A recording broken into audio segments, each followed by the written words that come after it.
قال الله تبارك وتعالى في كلامه المجيد: أعوذ بالله من الشيطان الرجيم. بسم الله الرحمن الرحيم.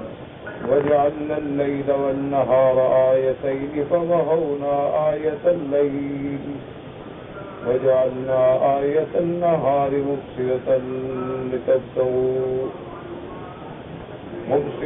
لتبتغوا فضلا من ربكم ولتعلموا عدد السنين والحساب وكل شيء فصلناه تفصيلا. قال المؤلف المفسر رحمه الله تعالى: فإنه لو كان الزمان كله نسقا واحدا وأسلوبا متساويا لما عرف شيء من ذلك.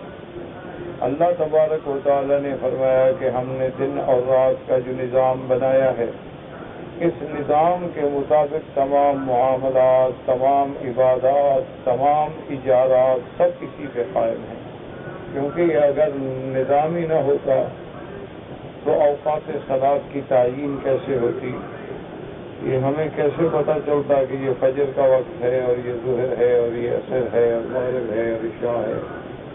تو یہ سارا عبادات کا نظام بھی اسی زمانے کی اور رات اور دن کے ہیر پھیر سے. اسی طرح جو معاملات بیع و شراء کے ہیں وہ کیسے طے ہوتے. ایک آدمی قرض لیتا ہے کہ 2 مہینے کے بعد واپس کروں گا، تو وہ 2 مہینے کیسے شمار کرے گا. ایک آدمی زمین رہن رکھتا ہے، بھی 1 سال کے لیے رہن ہے، تو وہ 1 سال کیسے شمار کرے گا. اسی طریقے سے کوئی عورت ہے، اس کی عدت وفات ہے یا عدت طلاق ہے، وہ کیسے شمار ہوگی. اللہ نے فرمایا کہ یہ دن رات کا جو ہم نے نظام رکھا، اسی پہ سارا نظام گردش کر رہا ہے.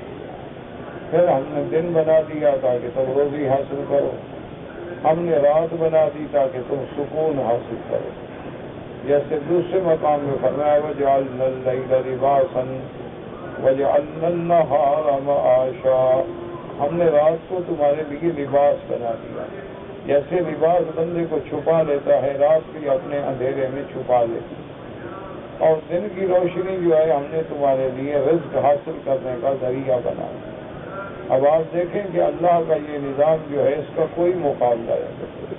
اگر انسان اپنے اوقات خود مقرر کرے، مثلا 10 آدمی ہیں ایک مکان میں رہتے ہیں، وہ اپنے اوقات خود مقرر کریں، لازمی بات ہے کہ پریشانی ہوگی. کسی کے سونے کا وقت ہوگا، دوسرے کے جاگنے کا وقت ہوگا، کسی کے کام کا وقت ہوگا، کسی کے آرام کا وقت ہوگا. اللہ نے ایک ایسا نظام بنا دیا ہے کہ جو سورج ڈھلتا ہے تمام دنیا کے جانور، تمام دنیا کے چرند پرند سب اپنے گھونسلوں کی طرف لوٹتے ہیں. اور جو صبح صادق پھوٹتی ہے تو ہر آدمی بیدار ہوتا ہے، پرندے چہچہاتے ہیں اور انسان جو ہے وہ کھڑے ہو جاتے ہیں. تو اللہ نے فرمایا کہ میری ان نعمتوں پہ غور کرو، اس لیل و نہار کے نظام پہ غور کرو، اس ظلمت نور کے نظام پہ غور کرو کہ میں نے بندوں کے لیے کتنے فائدے رکھے. اور دوسری بات علماء نے فرمایا کہ لیل اور نہار یعنی دن اور رات، اس کا جو تقلب ہے نا، آپ دیکھیں مثلا دن گزر گیا، رات شروع ہو گئی، پھر رات گزر جائے گی، دن آ جائے گا. تو جو خداوند قدوس اس بات پہ قادر ہیں کہ دن اور رات کو بدل دیں، وہ اس بات پہ بھی قادر ہیں کہ عالم دنیا کو بدل دے اور عالم آخرت آ جائے. وما ذلک علی اللہ بعزیز. اسی طرح ایک دفعہ سیدنا علی رضی اللہ تعالی عنہ آپ قرآن مقدس کی یہ آیت مبارک یوم تشقق السماء بالغمام والملائکہ ونزل الملائکۃ تنزیلا او کما قال اللہ فی کتابہ، آپ نے جب یہ آیت پڑھی کہ جب آسمان پھٹ جائیں گے اور فرشتے اتریں گے، تو ایک یہودی نے سوال پوچھا.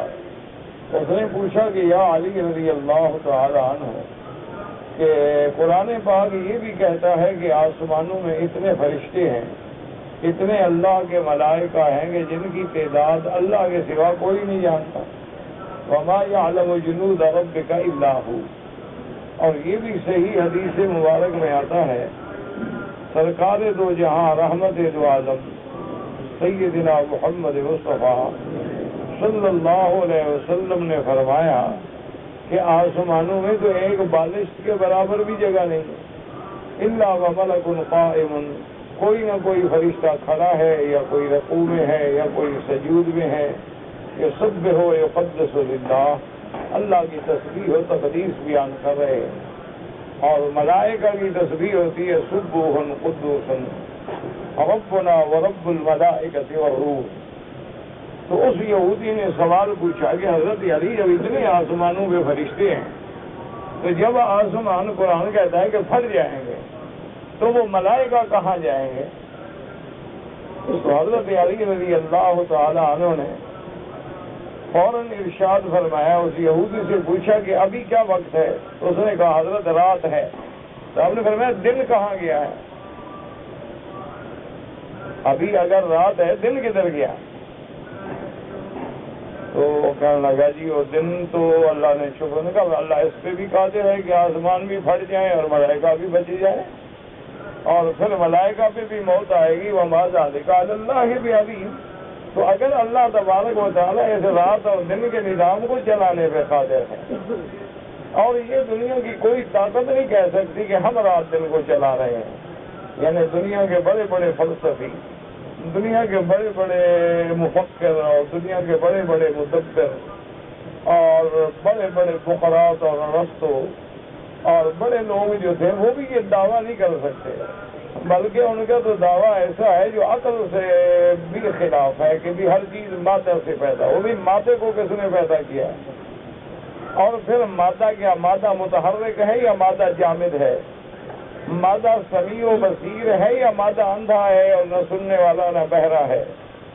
تو یہ عجیب مادہ ہے کہ جس سے ہر چیز پیدا ہو جاتی ہے اور اس میں خود کسی چیز کی طاقت نہیں ہے، اور یہ ساری جو ہے اتفاقی حوادث ہیں۔ یہ اچھا حادثہ ہے کہ گھر میں زلزلہ آئے، کچن کا سامان کچن میں آ جائے اور ڈرائنگ روم کا ڈرائنگ روم میں آ جائے اور ڈائننگ کا ڈائننگ میں آ جائے، بڑا عجیب حادثہ ہے بھائی۔ تو اس لیے ہر حال میں کسی نہ کسی وقت میں ہر بندے کو، چاہے وہ دہری ہو، عیسائی ہو، یہودی ہو، مسلم ہو، ہندو ہو، ایک دن ماننا پڑتا ہے کہ کوئی ذات ہے۔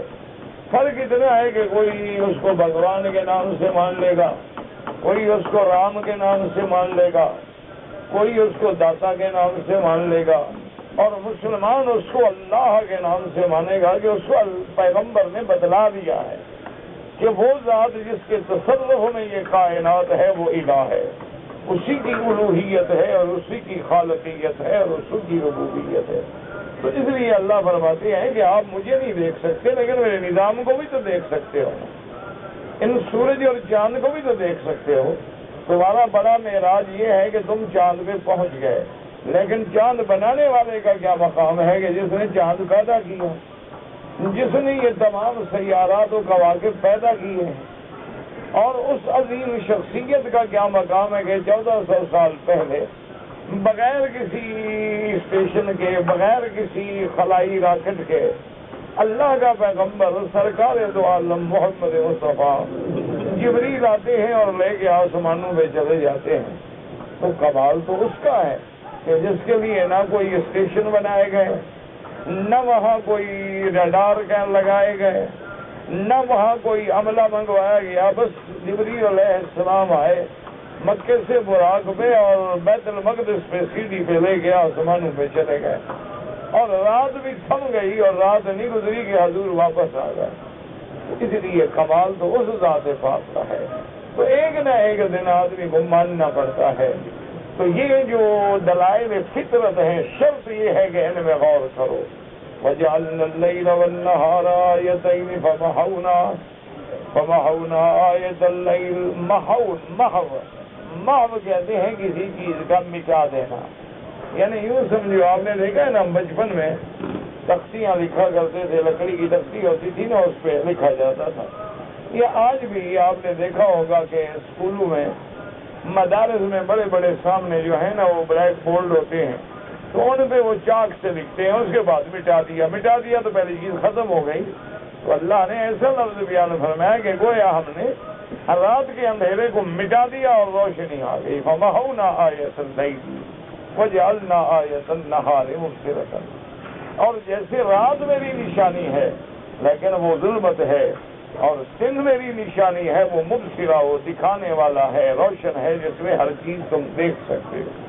لِتَعْلَمُوا عَدَدَ السِّنِينَ وَالْحِسَابَ، اس لیے مفسر رحمۃ اللہ علیہ فرماتے ہیں کہ جیسے اللہ نے قرآن مقدس میں دوسری جگہ فرمایا قُلْ أَرَأَيْتُمْ إِنْ جَعَلَ اللَّهُ عَلَيْكُمُ اللَّيْلَ سَرْمَدًا إِلَى يَوْمِ الْقِيَامَةِ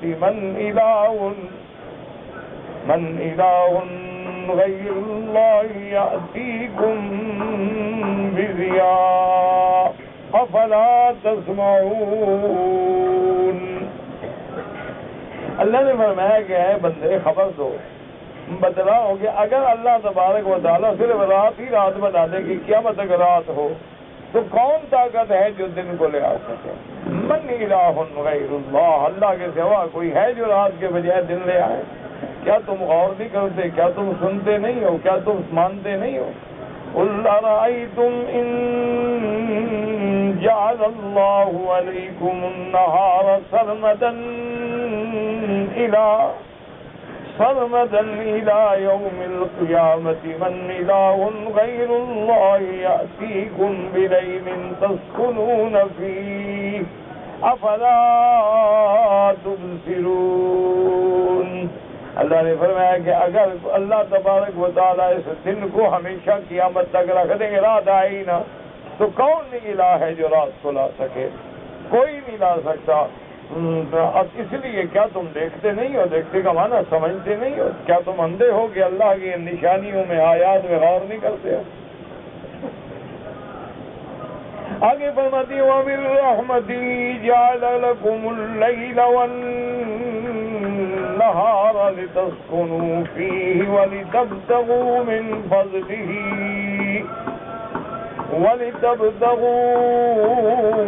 فَضْلِهِ وَلَعَلَّكُمْ تَشْكُرُونَ۔ اللہ نے فرمایا اللہ میری رحمت سے ہے کہ میں نے تمہارے لیے رات بنائی، دن بنایا تاکہ رات میں تم آرام کرو اور دن میں تم رزق حاصل کرو، اس لیے بنایا تاکہ تم شکر کرو، ایمان لاؤ، اللہ کی ذات کی وحدانیت کا اقرار کرو۔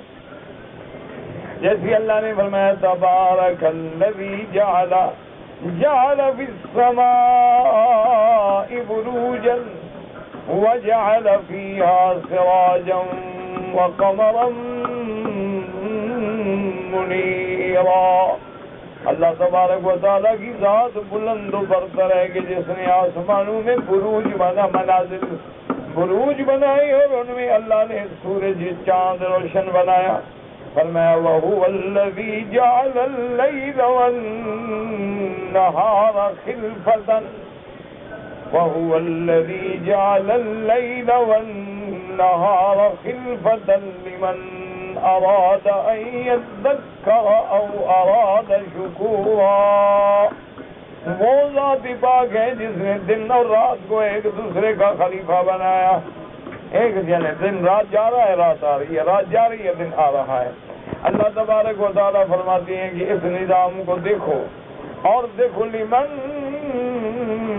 اراد ان یذکر، لیکن شرط یہ ہے کہ جو اس سے نصیحت پکڑنا چاہے، جو اللہ پہ ایمان لانا چاہے تو اسی دن اور رات کے نظام پہ غور کرے، تو یہی ایمان لانے کے لیے سب سے بڑی نشانی ہے۔ فرمایا وَلَوْ اخْتِلَافُ اللَّيْلِ وَالنَّهَارِ وَكَانَ يُكَوِّرُ اللَّيْلَ عَلَى النَّهَارِ وَيُكَوِّرُ النَّهَارَ عَلَى اللَّيْلِ۔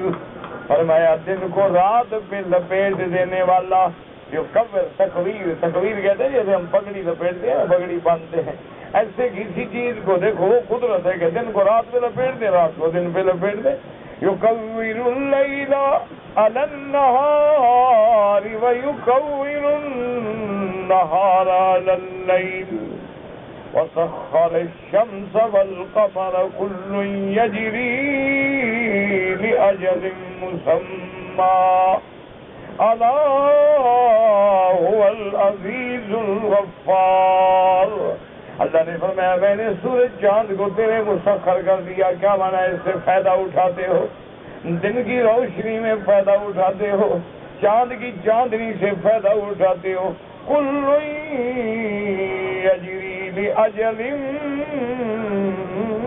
مسمی، سورج چاند کا چلنا ایک وقت مقرر تک ہے جو اللہ کو معلوم ہے. اس کے بعد پھر نہ سورج ہوگا نہ چاند ہوگا، پھر سورج بھی ختم ہو جائے گا اور چاند بھی ختم ہو جائے گا. حضور پاک نے فرمایا کہ جب قیامت کا دن قریب آ جائے گا، اللہ تبارک و تعالیٰ چاند اور سورج کو یصودان یکوران، ان کو اللہ بے نور کر کے سیاہ کر دیں گے اور اس کے بعد حکم دیں گے کہ ان کو جہنم میں ڈال دو. اللہ تبارک و تعالیٰ جہنم سے بچائے. اسی سے آپ اندازہ کریں کہ جہنم کیا بلا ہے جس میں اتنے بڑے کرے جو ہیں وہ بھی جہنم میں چلے جائیں.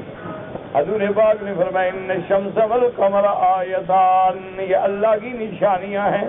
یصودان یکوران، ان کو سیاہ کر دیا جائے گا، بے نور کر دیا جائے گا. اور پھر یاد رکھو کہ جہنم میں ڈالنے سے سورج چاند کو تو کوئی تکلیف نہیں ہوگی، لیکن ان کے پوجا کرنے والوں کو تکلیف ہوگی کہ جن کو تم دیوتا سمجھتے تھے آج وہ خود جہنم میں پڑے ہیں. اس لیے فرماتے اعلیٰ هو العزیز الغفار، خبردار وہی ذات غالب ہے، وہی ذات جو ہے مہربان ہے. وہ اندھیرا کر دے دن بھی نہ ہو، وہ روشنی کر دے رات بھی نہ ہو، تو نظام عالم درہم برہم ہو جائے. یہ وہ قادر بھی ہے اور بخشنے والا بھی. وقال تعالی فالق الاصباح وجعل الليل سكنا والشمس والقمر حسبانا ذلك تقدير العزيز العليم. اللہ نے فرمایا صبح کو نکالنے والے اور رات کو تیرے لیے سکون بنانے والا، اور سورج اور چاند کو تیرے لیے حساب کا نظام چلانے کے لیے کہ تیرا سارا نظام جو ہے اسی پہ چلے گا. ذالک تقدیر، یہ اس ذات کے اندازہ اور نظام ہے جو غالب بھی ہے، جو علم والی بھی ہے. فرمایا وآیۃ لہم اللیل نسلخ منہ النہار فإذا ہم مظلمون. اللہ نے فرمایا میری قدرت کی نشانیوں میں رات نشانی ہے کہ دیکھو ہم نے کیسے اس کو دل میں سے نسلخ و سلخ کہتے ہیں، جیسے چمڑا اتارا جائے جانور کا کیسے اتار لیا ہے. اب دیکھو اندھیری ہو گئی. والشمس تجری لمستقر لها ذلك تقدیر العزیز العلیم. اور اللہ نے فرمایا سورج کی رفتار، سورج کا چلنا اپنے منزل کی طرف ہے.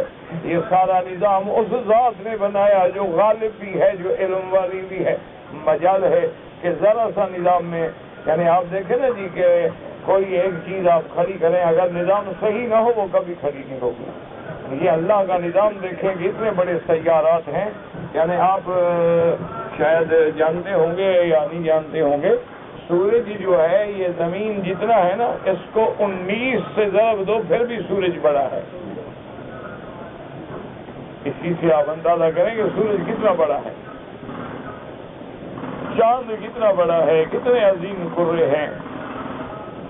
اور ان کو ایک نظم کے مطابق چلانا اور نظم پہ قائم رکھنا یہ اسی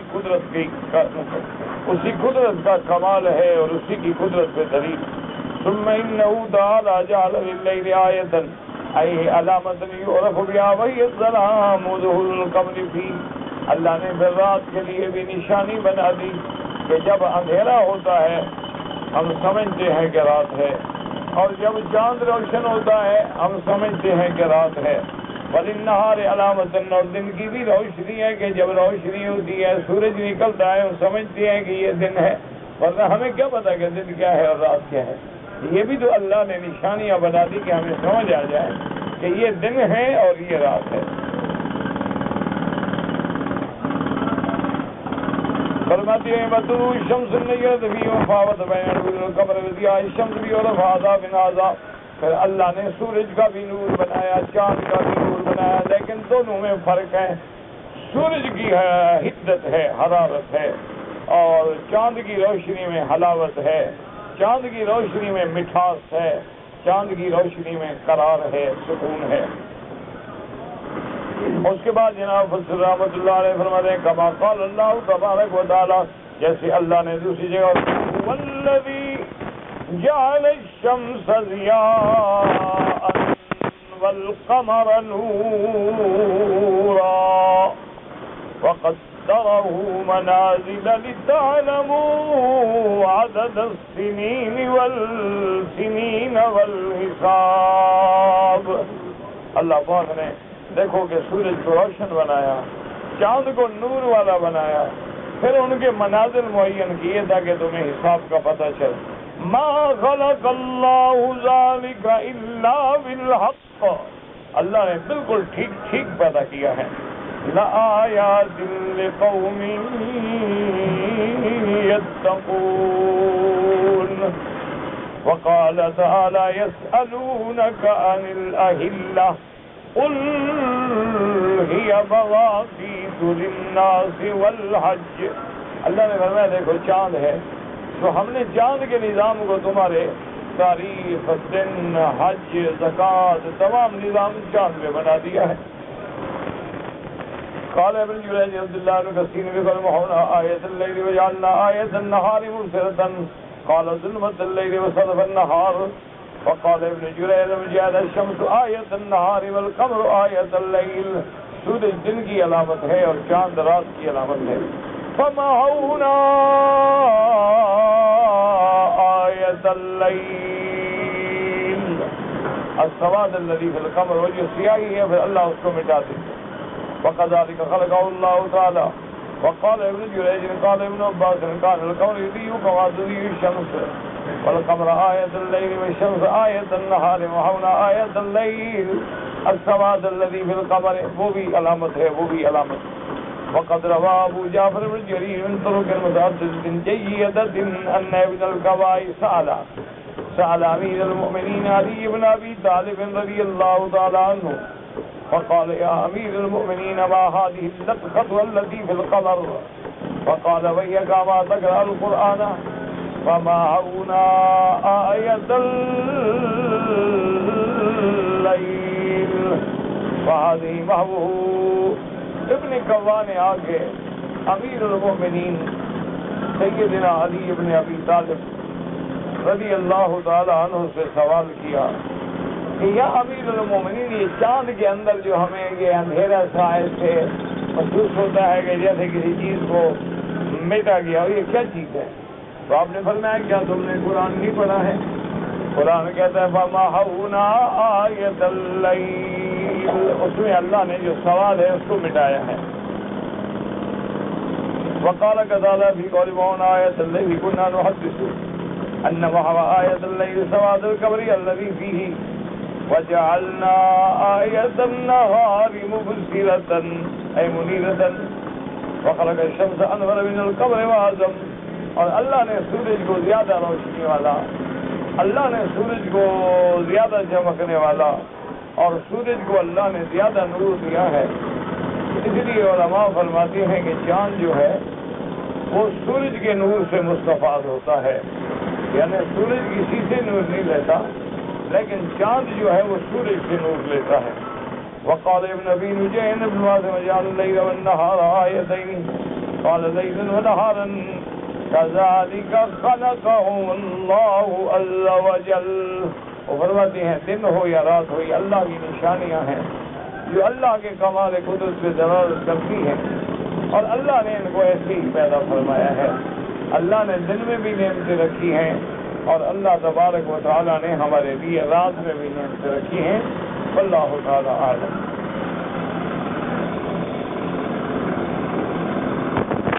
اگر کوئی آدمی اپنی زمین رہن رکھے کہ بھئی زمین رہن رکھ لو اور مجھے قرضہ دے دو، یہ جائز ہے، کوئی منع نہیں،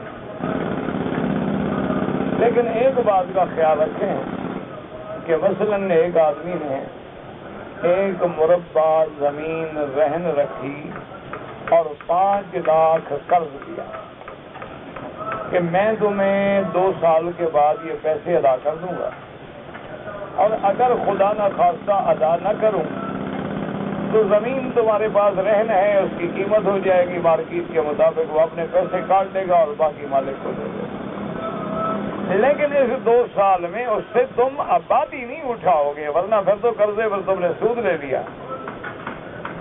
یعنی اگر اس زمین میں کوئی کھیتی ہے، وہ آبادی ہے، تو وہ مالک کی ہے، تمہاری نہیں ہے۔ یعنی کہ قرضے میں تم وہ آمدنی بھی لیتے رہو اور 5 لاکھ بھی رہے، تو 2 سال میں تم نے 5 لاکھ بھی وصول کیا، 2 لاکھ کا فصل بھی وصول کیا، یہ 2 لاکھ تو پھر 7 لاکھ ہو گیا، سود بن گیا۔ اس لیے وہ ناجائز ہوگا۔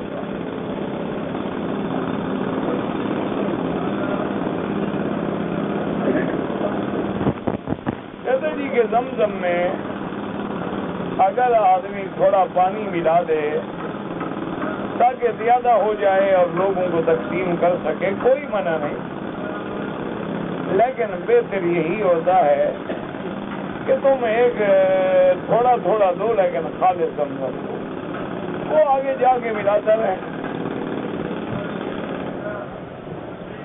داڑھی پر بلیڈ لگانا جائز نہیں ہے، ہاں خط بنانا جائز ہے، یہ جو چہرے پر رخسار پہ خط بناتے ہو ٹھیک۔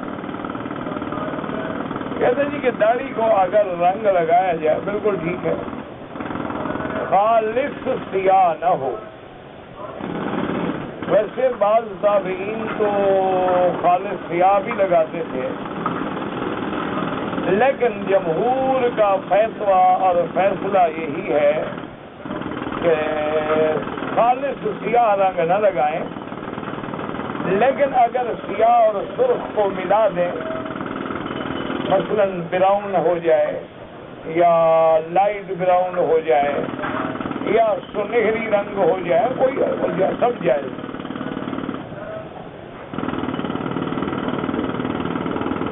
اولاد اگر باپ کا نافرمان ہو جائے تو اولاد کو والدین لا تعلق یعنی آگ کر سکتے ہیں، کرتے، لیکن وہ جائیداد کا وارث رہے گا، اس کو محروم نہیں کر سکتے۔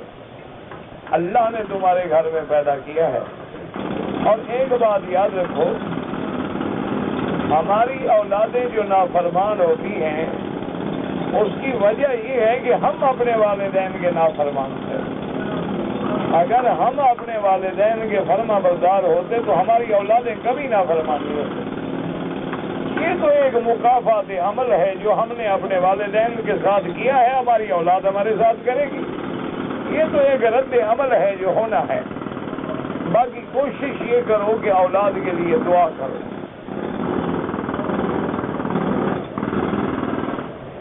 کہتے جی کہ اگر کوئی آدمی دوسری شادی کرنا چاہے تو پہلی بیوی سے اجازت لینا ضروری ہے۔ پہلی بیوی کو پاگل ہے کہ اجازت دے گی؟ ہاں، پہلی بیوی کیوں اجازت دے گی؟ دماغ خراب ہو گیا اس کا۔ بیوی کی اجازت کا شریعت میں کوئی تعلق نہیں۔ اسلام نے تمہیں یہ حق دیا ہے کہ تم اپنا محاسبہ کرو کہ 2 بیویوں میں عدل کر سکو گے، دونوں کو نان نفقہ خرچہ دے سکو گے، دونوں کے حقوق زوجیت ادا کر سکو گے، بالکل کر لو، کوئی اجازت کی ضرورت نہیں۔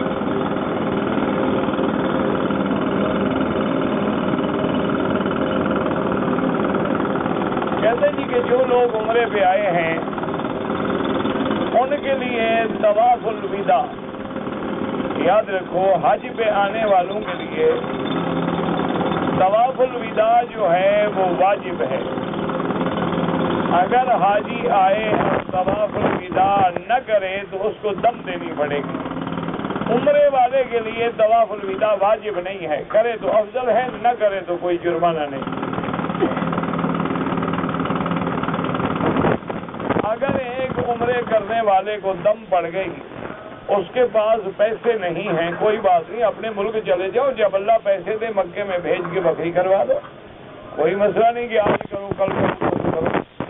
جب اللہ تمہیں توفیق دے اپنے ملک سے کسی کو پیسے دینا کہ بھی میری ایک دم کر دو۔ اور اگر بالکل غریب ہو روزے رکھ لو، کوئی مسئلہ نہیں۔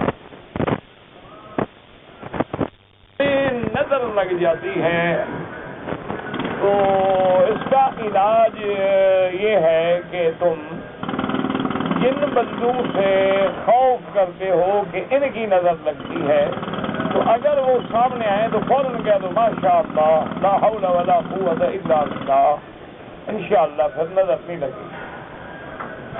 اور اگر نظر لگ جائے تو قرآن مقدس میں سورۃ القلم کی جو آخری آیت مبارک ہے وَإِن يَكَادُ الَّذِينَ كَفَرُوا لَيُزْلِقُونَكَ بِأَبْصَارِهِمْ لَمَّا سَمِعُوا الذِّكْرَ وَيَقُولُونَ إِنَّهُ لَمَجْنُونٌ وَمَا هُوَ إِلَّا ذِكْرٌ لِّلْعَالَمِينَ۔ یہ پڑھ کے اپنے اوپر دم کرو، صبح و شام پڑھتے رہو، انشاءاللہ نظر بد کا اثر جو ہے وہ ختم ہو جائے گا۔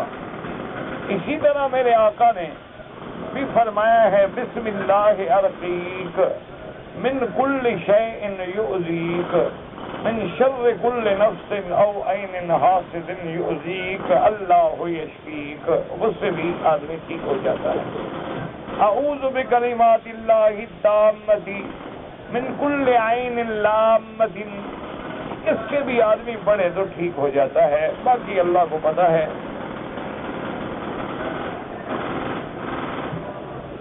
کہتے جی ہمارے ملک میں اگر کوئی آدمی مر جائے تو سارے لوگ اکٹھے ہو کے قرآن پڑھتے ہیں اور پھر ان کو کھانا کھلایا جاتا ہے، یہ بدعت ہے، اس کا اسلام سے دین سے کوئی تعلق نہیں۔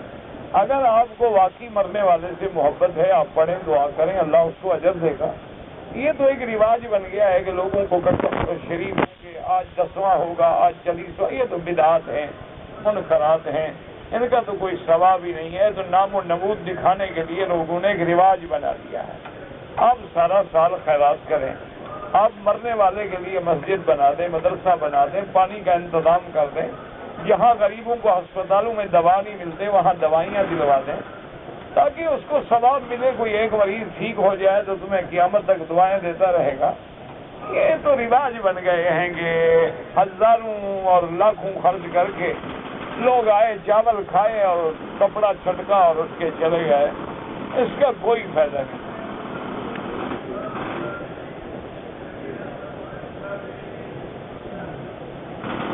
کہتے جی کہ اگر ایک آدمی کے پاس 1,00,000 روپے ہیں، اس کی 2 بیٹیاں جوان ہیں، تو پہلے بیٹیوں کی شادی کرے یا حج کرے؟ اگر بیٹیوں کا رشتہ 10 سال نہ آئے تو حج بھی نہ کرے، یہ کیا مسئلہ ہے؟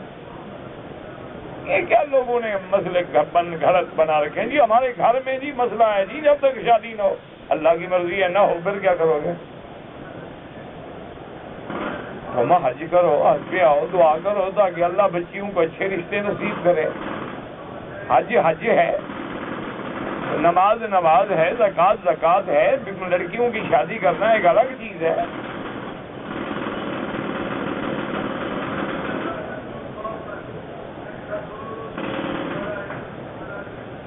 میں مکہ مکرمہ میں 8 دن گزار چکا ہوں، اب میں مدینہ منورہ جاؤں گا اور وہاں سے سیدھا جدے چلا جاؤں، مکہ نہ آؤں، کوئی بات نہیں، کوئی ضروری نہیں آپ مدینہ منورہ سے سیدھا چلے جائیں۔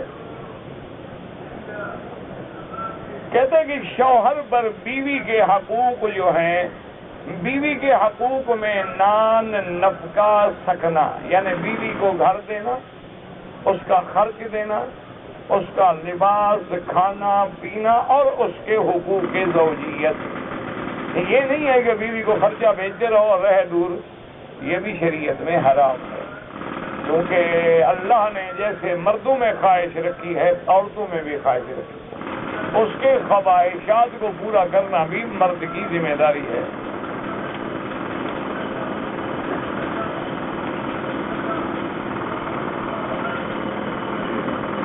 کہتے جی کہ آج کل ہمارے ملک میں محفلیں نعت کا رواج ہے کہ نعت پڑھتے ہیں، اگر نعت میں شرکیہ الفاظ نہ ہوں، اگر نعت میں کوئی ساز باجا گاجا نہ ہو تو ساری رات کا ساری زندگی پڑھتے رہو، کوئی بات ہے۔ باقی یہ رواج بن گیا ہے، پیسے دو، یہ کرو، یہ تو رواج ہیں۔ اصل میں بات یہ ہے کہ اس وقت کفر اور اسلام کا تقابل ہے، آپ ان چھوٹے چھوٹے مسئلوں میں نہ پڑیں۔ کوئی کسی طرح بھی اللہ کا نام لیتے ہیں اس کو لینے دیں، کیونکہ اس وقت کافر جو ہے وہ یہ نہیں دیکھتا کہ یہ وہابی ہے، یہ دیوبندی ہے، یہ حدیث ہے، یہ تبلیغی ہے، یہ حنفی ہے، اس کے نزدیک ہر کلمے پڑھنے والا اس کا دشمن ہے۔ تو اس لیے تم عالم اسلام کی عظمت کے لیے کام کرو، اور اس کا تقاضا یہ ہے کہ اتحاد ہو، اتفاق ہو، اور کل بنیان المرصوص ایک دیوار بن جاؤ، ایک چٹان بن جاؤ کہ دشمن سر ٹکرا کے خود بخود فنا ہو جائے۔ اور یقین کرو کہ لوگ تو پتہ نہیں کس نظریے سے دیکھتے ہیں کہ بڑی طاقتیں ہیں اور اسلام کو مٹا دیں گے، لیکن الحمدللہ جیسے میرے سامنے کعبہ کھڑا اسی طرح یقین ہے کہ کفر مٹنے والا ہے، یعنی جیسے مجھے کعبے میں شک نہیں نا، اسی طرح کفر کے مٹنے میں شک نہیں۔ یہ بھڑکتا ہے چراغ صبح جب خاموش ہوتا ہے، یہ اب ان کی آخری بھڑکے ہیں، مار لیں۔ اب وہ 10 سال لگتے ہیں، 20 سال لگتے ہیں، 50 لگتا ہے، یہ نظام اللہ کے پاس ہے، لیکن لِيُظْهِرَهُ عَلَى الدِّينِ كُلِّهِ، محمد کا دین غالب آئے گا، یہ اللہ کا فیصلہ۔ آخر اللہ نے 1400 سال پہلے کیوں کہہ دیا کہ یریدون لیطفئوا نور اللہ، کفر چاہتا ہے کہ اللہ کے نور کو مٹا ڈالے، لیکن کہ اللہ نے فرمایا واللہ متم نورہ، اور میرا بھی فیصلہ ہے کہ میں محمد کے دین کے نور کا چاند پورا چمکاؤں، وہ چمکے گا۔ یہ کوئی مسئلہ شدلہ نہیں، گھبرائیں نہیں، بس آپ ٹھیک ہو جائیں، آپ توبہ کریں، اللہ کی طرف رجوع کریں، قرآن شریف پڑھیں، لڑائی فتنے نہ کریں، جھگڑے فساد میں نہ پڑیں، اللہ کو راضی کریں اور متحد ہونے کی کوشش۔ اب چھوڑ دو خدا کے لیے چھوٹے جھگڑے، فلاں آمین زور سے کہتے ہیں، فلاں ایسا کے زور سے کہتا ہے ٹھیک کہتا ہے، ایسا کہتا ہے ٹھیک کہتا ہے، کوئی کفر اسلام کی جنگ ہے؟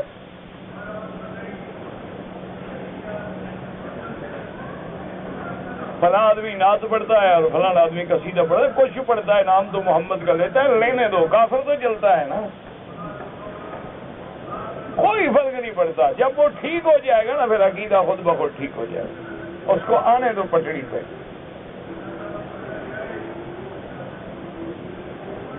اگر کوئی لڑکی والدین کو کہے کہ میں شادی کرنا نہیں چاہتی، اس کا میڈیکل چیک اپ کراؤ، ورنہ دنیا میں کون لڑکی ہے جو شادی کرنا نہیں چاہتی؟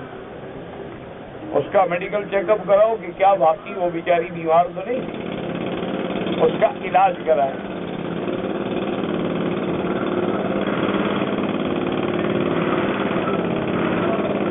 کہتے جی کہ نماز میں حکم ہے کہ پاجامہ ہے یا کرتا ہے ٹخنے سے اوپر، بالکل حکم ہے، نیچے نہیں ہونا چاہیے۔ کہتے جی کہ یہاں بہت سارے لوگوں کا ہے، ان کو پیار سے کہہ دیں، محبت سے سمجھا دیں انشاءاللہ، بس اب لڑائی جھگڑے چھوڑیں، اب متحد ہو جائیں۔ اگر کوئی آدمی غار حرا پہ جائے یا جبل ثور پہ جائے کوئی حرج نہیں، کوئی نہیں، لیکن یہ نہیں کہ وہاں جا کے کپڑے باندھے اور وہاں جا کے نشانیاں لگائے اور فوٹو لگائے، ویسے بالکل جائیں، ضرور جائیں، کوئی مسئلہ نہیں۔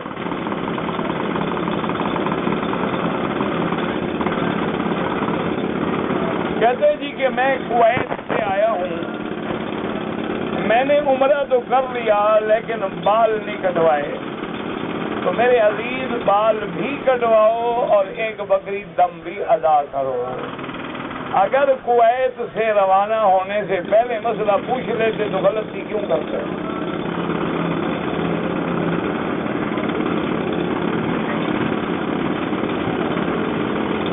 کہتے جی کہ میں توبہ کرتا ہوں اور پھر توڑ دیتا ہوں، تم توبہ کرتے ہی نہیں، توبہ ہوتی تو توڑتے کیوں؟ اس کا مطلب ہے کہ تم نے سچی توبہ کی ہی نہیں، اللہ سے مذاق کر رہے ہو۔ تو بہرحال سچی توبہ کرو، اور اس ماحول کو جب تک نہیں چھوڑو گے بندے نہیں بنو گے۔ جب آدمی توبہ کرے تو غلط دوستوں سے جان چھڑائے، اگر وہی رہتا ہے تو پھر گناہ کرے گا۔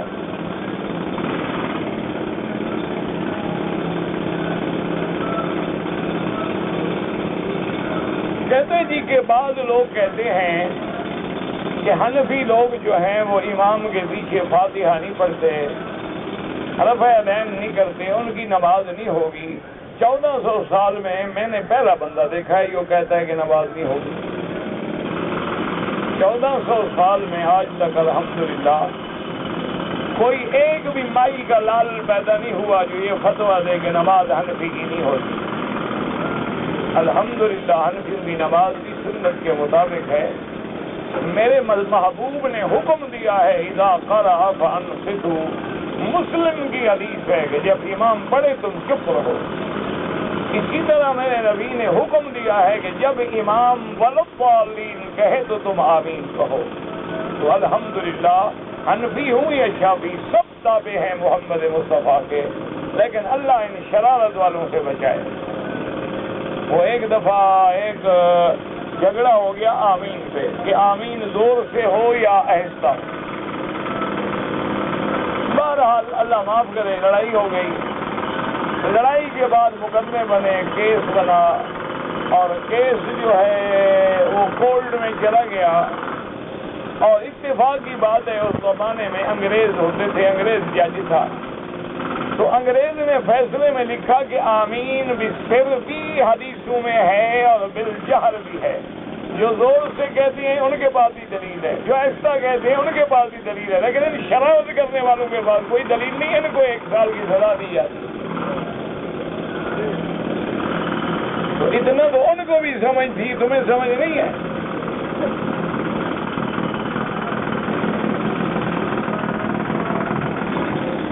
کہتے جی کہ پاکستان میں بعض لوگ جان بوجھ کے ننگے سر نماز پڑھتے ہیں، پڑھتے تو ہیں، ان کو پڑھنے دو یار، مسجد سے نہ نکالو۔ ایک دن ٹوپی بھی رکھ لیں گے بیچارے، ویسے قمیض بھی اتار دیں تو نماز ہو جاتی ہے، صرف ٹوپی کی کیا ضرورت ہے؟ قمیض بنین بھی اتار کے پڑھا کریں، ہم تو پھر بھی کہتے ہیں نماز جائز ہے۔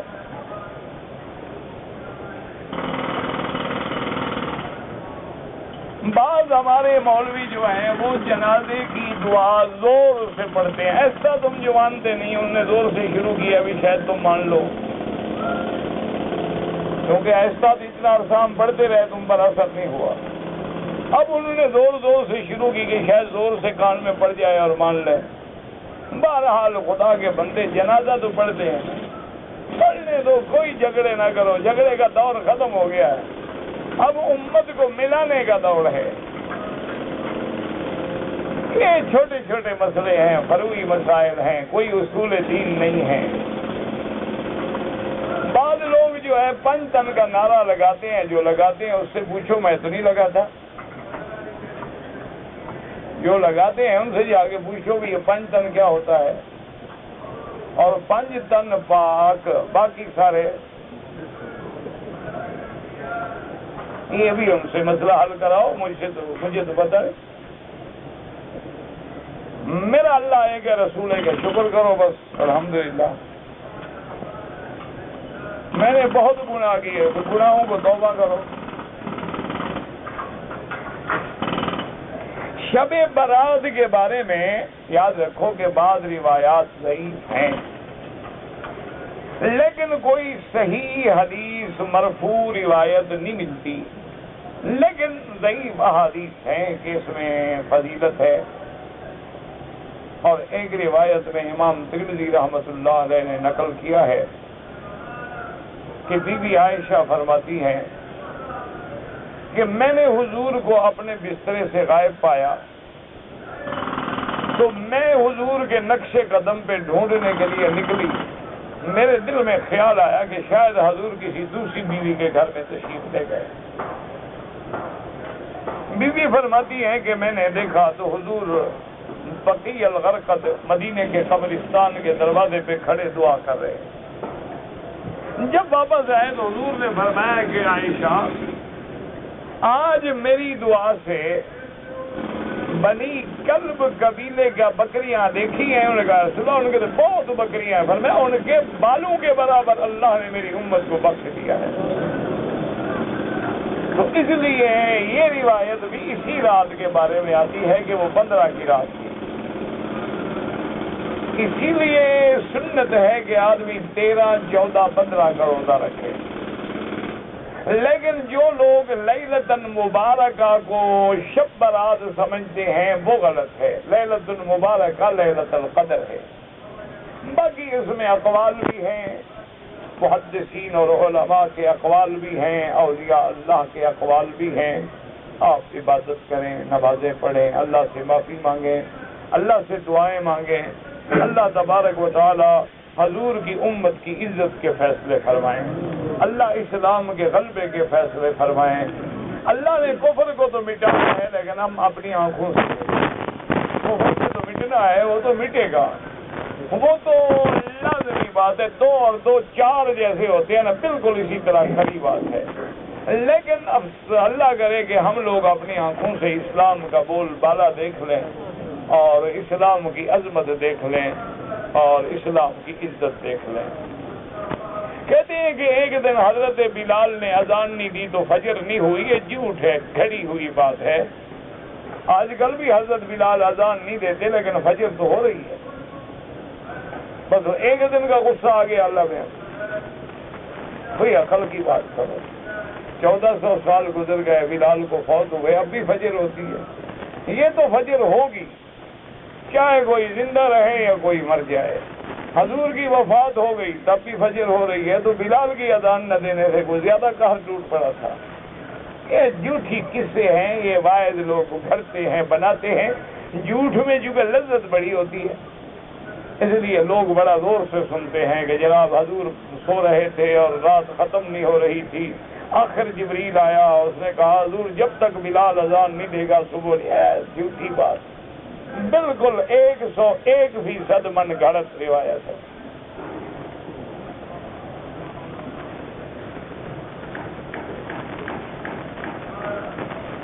اگر آدمی عمرہ کرنے کے بعد بال کٹوانے ہوں تو حجام کے پاس جائے، نہیں مولوی وکی کے پاس ہے. یہ انتظام بھی میں کر دوں گا کہ بال کاٹ دیں. آپ اللہ کے بندے خود کاٹو، حجام کے پاس جاؤ، جہاں جاؤ بال کٹوانے ہیں. یہ مسئلہ ہے کوئی؟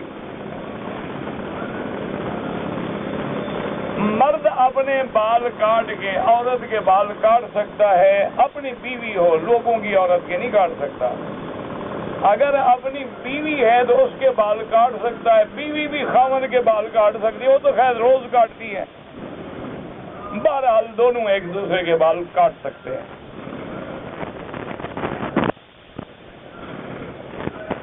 اور حضرت ابراہیم کی آواز پہ عالم ارواح میں، عالم بطون میں جن لوگوں نے لبیک ایک دفعہ کہا وہ ایک دفعہ حج کریں گے، 2 دفعہ کہا تو 2 دفعہ کریں گے. یہ روایت ہے. قرآن مقدس میں صرف یہی حکم ہے کہ وَأَذِّن فِي النَّاسِ بِالْحَجِّ، لوگوں کو آواز دے دو اور لوگ آئیں گے، اور لوگ آ رہے ہیں الحمدللہ. کہتے جی کہ عورتوں اور مردوں کی نماز میں فرق ہے. پہلے یہ بتاؤ تمہارے نزدیک عورت اور مرد میں فرق ہے؟ اگر عورت اور مرد میں تمہارے نزدیک فرق ہے تو پھر نماز میں بھی فرق ہے. اگر تمہارے نزدیک عورت اور مرد میں فرق ہی کوئی نہیں پھر نماز میں بھی کوئی فرق نہیں. عورت کے لیے افضل ہے نماز گھر میں پڑھے، مرد کے لیے افضل ہے مسجد میں پڑھے. عورت کے لیے افضل ہے آخری صف میں پڑھے، مرد کے لیے افضل ہے اول صف میں پڑھے. مرد کے لیے حکم ہے اذان دے، عورت کے لیے حکم ہے اذان نہ دے. مرد کے لیے حکم ہے نماز میں امام بنے، عورت کے لیے حکم ہے کہ امام نہ بنے. بھائی آگے کیوں بند کر کے بیٹھ جاتے؟ وہ گردن آ جاتی ہے، سر آ جاتا ہے. اسی طرح اگر امام غلطی کرے تو مرد سبحان اللہ لیکن عورت نہ کہے، عورت ہاتھ مارے. تو اسی بنا پہ امام ابو حنیفہ فرماتے ہیں کہ جب عورت سجدے میں جائے تو پاؤں نکال لے اور زمین کے زیادہ قریب ہو. اس کا جتنا پردہ قائم رہے گا اتنا ثواب زیادہ ہو. اور بعض ائمہ فرماتے ہیں مردوں کی طرح رکوع سجود کر لے، کوئی جھگڑے کا مسئلہ نہیں. کسی طرح نماز پڑھتی ہے خدا کا شکر کرو. تم یہ خدا کا شکر کرو کہ عورت نماز پڑھتی ہے، بس اللہ کا شکر ادا کرو. جیسے پڑھتی ہے پڑھنے دو.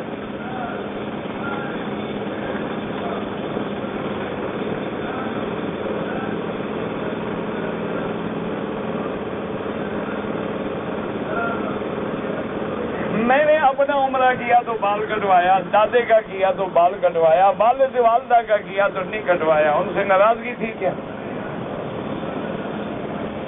جتنی دفعہ بھی عمرہ کرو گے بال ہوں یا نہ ہوں اس طرح پھروانا پڑے گا، اگر نہیں پھروایا ہے تو دم دینی ہوگی۔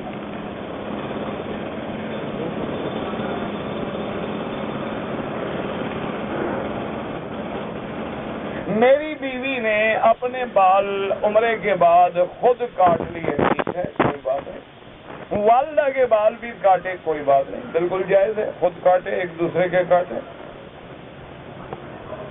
اگر آدمی اکیلا فرض نماز پڑھ رہا ہو، تکبیر کہے، اچھی بات ہے، کہے، اذان بھی کہے، تکبیر بھی کہے، فرشتے تو ہیں نا، وہ تو سنتے ہیں۔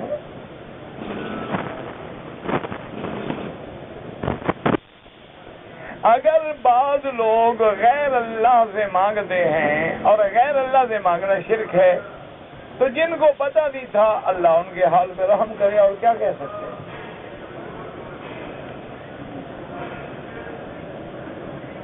رمضان کے مہینے میں عمرہ دن میں کریں زیادہ ثواب ہے یا رات میں؟ جس میں جتنی مشقت زیادہ ہو اتنی ثواب زیادہ ہوتا ہے۔ الاجر علی قدر النسب، اللہ ثواب دیتے ہیں مشقت کے مطابق۔ روزے میں کرو گے تکلیف زیادہ ہوگی، ثواب زیادہ ملے گا۔ رات تو ٹھنڈی ہوگی، پانی پیتے رہو گے، تکلیف کم ہوگی۔ سرکار دو عالم کا حلیہ مبارک شمائل ترمذی کی کتاب لے لیں اور پڑھیں بار بار، پھر سمجھ آئے گا۔ میری والدہ فوت ہو گئی ہیں، ان کے لیے عمرہ کروں، بالکل کریں، عمرہ کرو، حج کرو، بالکل کرو۔ ایک آدمی پاکستان سے آیا، ہوٹل گیا، پھر مسجد عائشہ سے جا کے احرام باندھا، دم ادا کرے۔ اس کو احرام اپنے ملک کے ایئرپورٹ سے باندھنا تھا یا جہاز میں باندھنا تھا، یہ نہیں کہ مکے پہنچ کے مسجد عائشہ سے باندھے۔ میقات سے گزر گیا، بغیر احرام کے دم پڑ گیا۔ کہتے جی کہ 70,000 دفعہ پہلا کلمہ پڑھا جائے، جو بھی پڑھو سالے ثواب کرو، اللہ ثواب دیں گے۔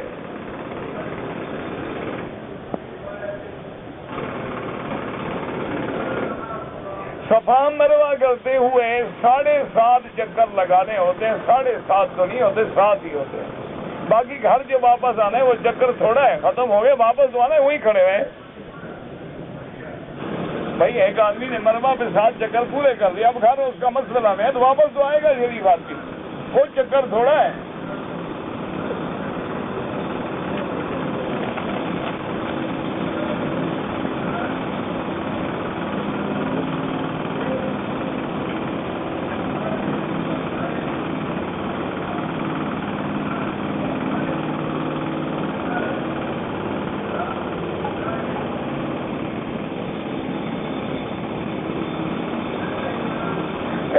بہرحال مدینے سے آ رہے تھے، وہ یہ نہیں ملا اور وہ نہیں ملا اور فلاں نہیں ملا، اور پکے آ گئے، پھر مسجد عائشہ گئے، دم پڑ گئی، یہ ملے یا وہ ملے یا نہ ملے۔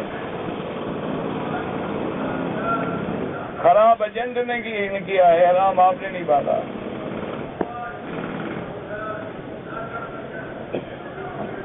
اگر کوئی حنفی مسلک پر ہے تو امام کے پیچھے فاتحہ نہ پڑھے، کیونکہ من کان لہ امام فقراءۃ الامام لہ قراءۃ، حضور نے فرمایا جس کا امام ہو، امام کا پڑھنا مقتدی کا پڑھنا ہے۔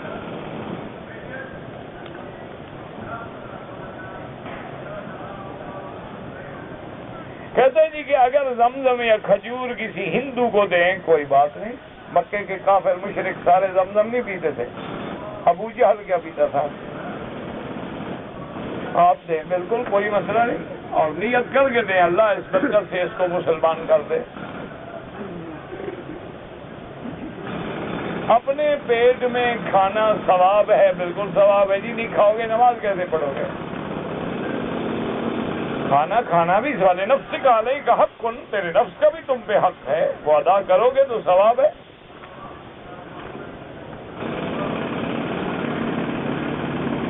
اگر ایک آدمی کو 1 ریال خیرات دے اللہ، انشاءاللہ 1,00,000 کا ثواب دیں گے۔ رات کو اگر نیند میں بے چینی ہو تو کیا کریں؟ اٹھ کے نماز پڑھنی شروع کر دو، کوئی مسئلہ نہیں۔ نیند نہیں آ رہی، وضو کرو، نماز پڑھنی شروع کر دو بس۔ ایک آدمی روزانہ توبہ کرے، روزانہ توڑ دے، اس کا کیا علاج ہے؟ اس کا علاج ڈنڈا ہے۔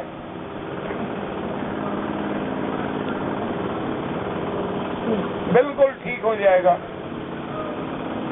مجال ہے کہ پھر توبہ توڑے۔ اللہ نے لوہا بھی تو اتارا ہے نا، انزلنا الحدید فیہ باس شدید۔ کیوں اتارا ہے؟ اسی لیے اتارا ہے کہ ایسے بگڑے تگڑے کو ٹھیک کرو۔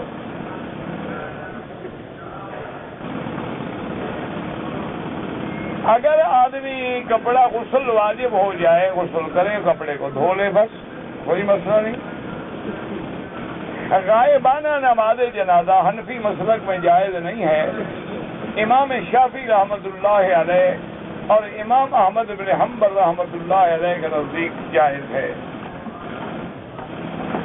اگر ہم نے مکے میں 10 دن رہنا ہے اور دوبارہ عمرہ کرنا چاہیں تو پھر آپ کو حد حرم سے باہر جانا ہوگا، مسجد عائشہ جائیں، جیرانہ جائیں، جدہ جائیں، عرفات جائیں، جہاں جائیں، لیکن اپنے گھر سے احرام نہیں باندھیں گے۔